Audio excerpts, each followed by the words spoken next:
Welcome to the Elevated Trader Podcast. I am Dr. Kristen Kidgel. And I am Tracy Ball. Join us every week as we journey into becoming better traders. We believe becoming better traders involves elevating our skill, our mindset, and our health. In each episode, we will discuss the current book we are exploring, and we invite you to join us on this journey. Are you ready to elevate your trading, mindset, and health to the next level? Let's do this. All right, welcome back, everyone, to another Elevated Trader podcast. We're in part 2 of Let the Trade Winds Flow by Dr. Harry Stanton, Louise Bedford, and Chris Tate. Kristen, we're back for part 2. I really enjoy this book. It's one of those ones that I'm going to be reading probably every year because I think we'll get something out of it every single year. It's one that you don't really want to rush through either because there's a lot of activities that you can do in the book that take some time and some personal insight.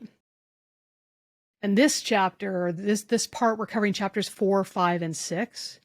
And it really talks about, more control over your trading as a sport, and aspects of superior performance.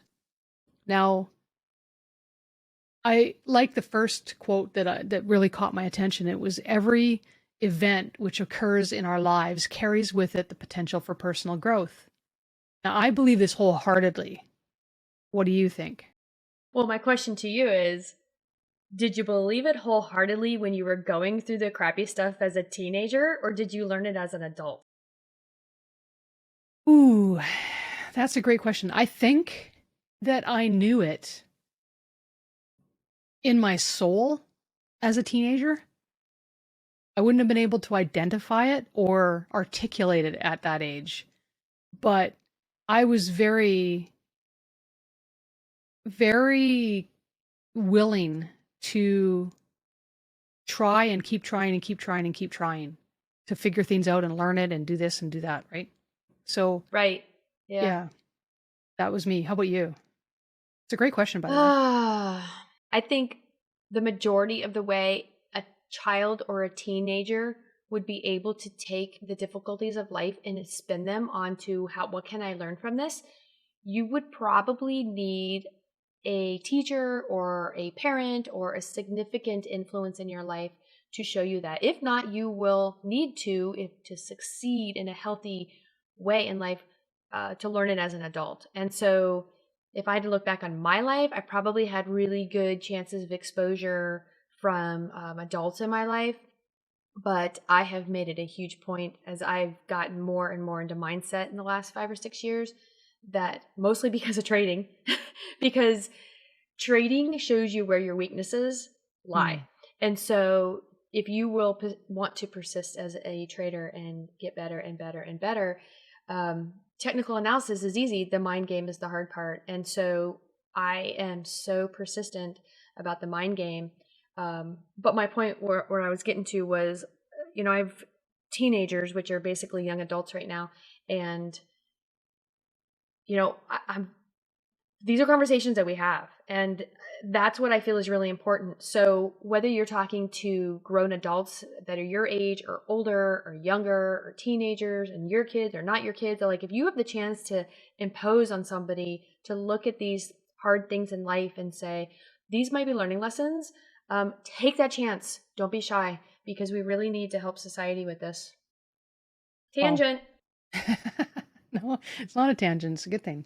It's definitely, personal growth is personal growth, right? And however we can observe it. I'm trying to think back.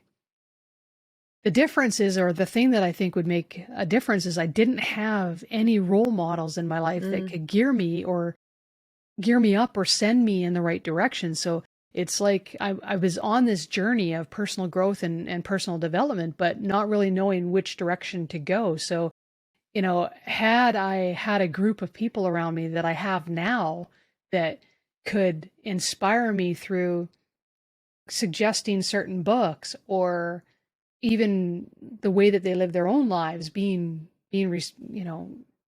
people that I could look up to, it would have made the journey a lot quicker. And I would have to say that I'd be a lot further along. But our journey is our journey, and we're meant to walk the path that we walk for a specific reason.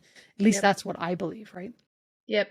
So Well, then you needed to, he goes into talking about self-observation. Mm-hmm. He also calls it an inner stop, which I think is funny because it's a trading book. So he uses it because we read so many books about, self-regulation. Self-observation is the personal observations are the words that you're using, but then he uses inner stop. So Mm-hmm. you would have had to have used that a lot intuitively because once you learn it, or you were made to learn it, so to speak, you're having to identify yourself so you can move on and not be hard on yourself, not be hard on Haha. yourself.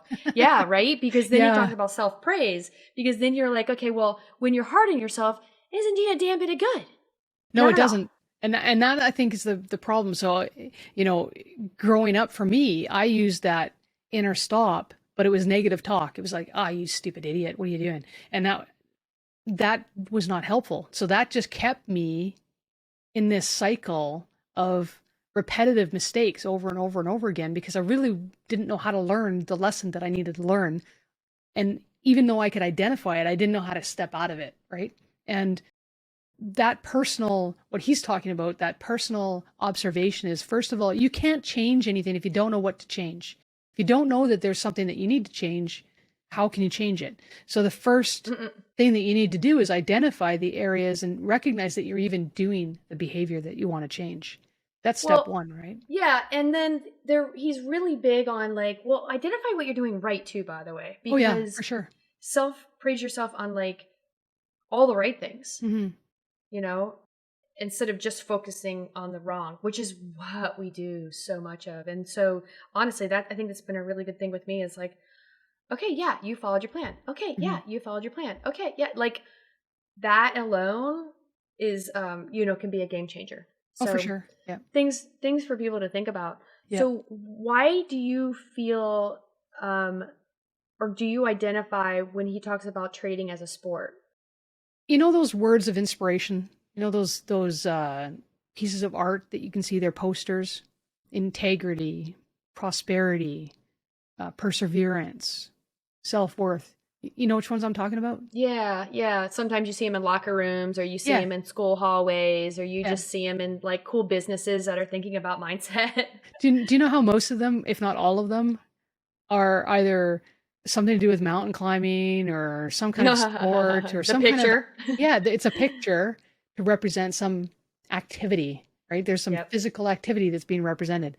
I think sports is so easy to relate to mindset because they've been doing it for such a long time, and it's so easy to be in a game. The visual is there, visualization, the Mm. techniques that have been used in sports for a very, very long time. The idea of winning, losing, the idea of having an opponent and not an opponent, the metaphors that exist within sports are so relevant to mindset.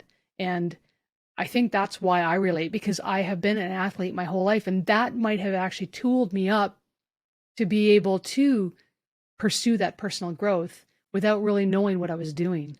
I was able to take what I was learning through sports and just apply it naturally because it became a habit, uh, without even knowing it, right? And Yeah. that's And my opinion. Yeah.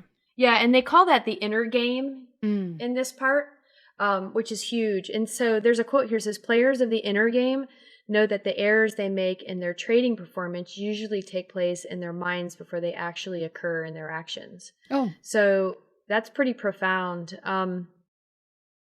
Yeah, write that one down, rewind. Of have you ever watched baseball? course. Okay, well, do you know how something becomes an error? So there's a Yeah, difference. because you have to make a choice in what you're gonna do or not, or It's I an don't know. it's an actual player error. You make a mistake, Yeah, right? it is a So mistake. it's very different than somebody getting a base hit. That doesn't equate to an error. An error is something where you actually make a mistake. It's a player induced mistake, and that's usually something that comes from here first. And every player on the planet is going to recognize and know exactly what that feels like. Even in trading, when you do something, you go, "Oh man, I shouldn't have done that," and then it works or it doesn't work, right? It could turn out in your favor or not work in your favor, but immediately after you do it, you have that sense of, oh man, what was I thinking?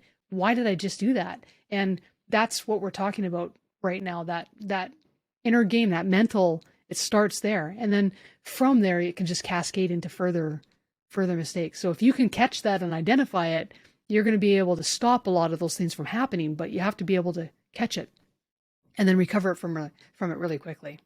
Right? Yep. And I also think it's really important that we attempt to stay in a state of like happiness, because unhappiness leads to, poor choices and all these things. And of course, life just throws stuff at us, and we have that moment where we're unhappy. But, is this where he talked about the comparison of like the 1 to 10? Because where that guy loses his wife, and then that's a 10 on a scale of like severity, and then all the other things in his life, like a losing trade, where is that on the scale of 1 to 10? Because some people will have a really bad like losing day or something like that, or they'll be really down on themselves so they broke their rules or something like that, or they didn't do their workout for the last week and a half. But on a scale of 1 to 10, like where is that? Yeah. So when you lose a pet or a loved one, or like that guy, the example in the book was like the guy lost his wife and left him with 2 small children. That loss, will always be his 10. He uses it all the time, and it really helped his trading. And how he analyzed himself, that inner talk. For sure.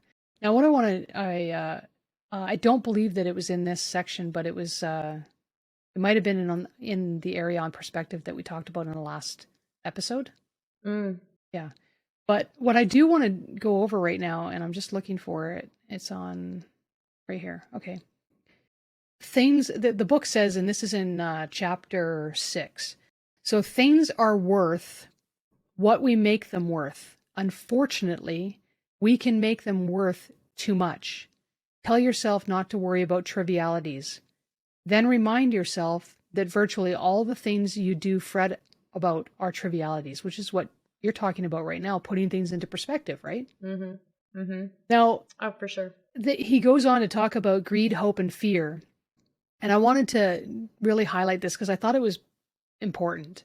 But greed is the belief that there is never enough. And we can refrain from accepting that the market is always there and opportunities abound. Hope encourages procrastination in a losing position. Okay? So hoping the market will come back, or there will be a reaction permitting a better exit point. We refrain from accepting that hope is just an idea, one that usually has little relation to reality. We need to scrap hope out of our language. I hope this trade works. I hope whatever, blah, blah. We need to scrap it from our language. But the third one is fear. And fear will cause you to stay out of a trade. It will also cause you to act impulsively. One reframe from here is to be businesslike and accept losses as one aspect of doing business rather than fearing them. Yeah, the market doesn't care if you got stopped out. And if you were an algo and you were a computer just following rules, the computer doesn't have fear or hope or greed. It's just like, there's my stop, there's my target. Like, when does it come to a point where that's how you're trading? Like, that's my goal. That's what I want. I have a song stuck in my head. I swear I think I've said this in another episode. Cold-hearted snake. I don't remember. I'm going to remember who sang that. You guys are probably like already telling me who that was. I can see your face, but I've lost it already. Not important. My point is like a computer trades like a cold-hearted snake. The market's like a cold-hearted snake. I'm totally digressing in our information here, but I'm bringing it real because FOMO, I swear, like you if you're not fighting that almost on every trade, kudos to you. You've reached it. You're there. Yeah. Well, I want to wrap this episode up by saying a couple of things. Louise quotes in chapter 4 that effective learning is error-driven and that failures grab our attention. Our brain needs failure to create success. This is extremely important. And we need to welcome them. We need to embrace them. But just like personal growth and the need to be self-observant and to identify what we're doing and see how we're feeling and et cetera, and then move forward towards change. Same with our trading and errors and failure. We need to be able to accept the failure, but then take it the next step further and learn from it. And I can't remember where I heard this once, but I heard that a boxer isn't out of the match. The fight's not over when they get knocked down. The fight's over when they don't get back up.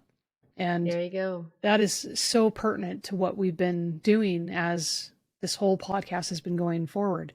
And then in chapter 6, the other thing that I wanted to really highlight, and I think this is super cool, but the power that we have to be able to change our mindset, our belief system, our thinking patterns, our thoughts, choosing the attitude as well that you want. So choosing the attitude that you want to adopt is one of our greatest freedoms. We have that ability to choose that, and we just need to get there, right? Yep. And then that just goes back to self-regulation. Like, what is my attitude right now? What are my thoughts? Mm-hmm. Absolutely. No, for sure. I'm in.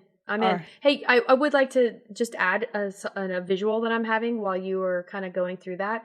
I'm having a visual of somebody that trains for a marathon, because trading's a marathon, right? Oh, yeah. And when I mean marathon, and I'm not going to, shoot, I just dropped that. And I'm not going to speak for you, but trading to me is like the long-term game, right? It could be years and years and years. So when you're training for a marathon, you could be training for 3 months, for 6 months. These people trained for a year to run the Boston Marathon. So they get in the game, right? And they're there, and they showed up, and the gun or whatever, the buzzer goes off, and now they're there. They're at the marathon that they've been training for, and they're doing it. And they're going through the motions. I wonder, and this would be really interesting, I wonder how many slip and fall and trip, or something's hurting, or they're having, their knee starts to hurt. Like, I've only done a half, so I know how hard that was. A full, forget it. If you catch me doing that, I'll be shocked if I do that in the rest of my life. But my point is like, their only reason they would fail in not completing that is if they didn't get back up. Exactly. Or they didn't play the mental game of like, I'm finishing this damn race. Yeah. Now, quick question for you. Do you feel like there's going to be an end to when you don't have to learn anything more about trading? Nope. Market's always changing and evolving. There is a quote that's in many songs, and it's the only thing that remains the same is that everything always changes. So we must change and adapt to our surroundings and this game of life that we're in. Exactly. And the same with your personal growth. Do you ever think that there's going to be a point at which you don't have to look for any more growth? Nope. Okay. Perpetual student right here. Yeah, you heard it here, right? I'm the same way. I believe that it's going to be the day that I die. That's the day that I stop learning. That's the day I stop pursuing. That's the day that I stop being intrigued and inspired and passionate about all of this stuff. So stick around. We'll see you guys in the next part. Let's go. Thank you for joining us today. For more information about the show, as well as our list of current reads, check us out at www.theelevatedtrader.com. Remember to subscribe and share if you found value in today's episode. See you next week.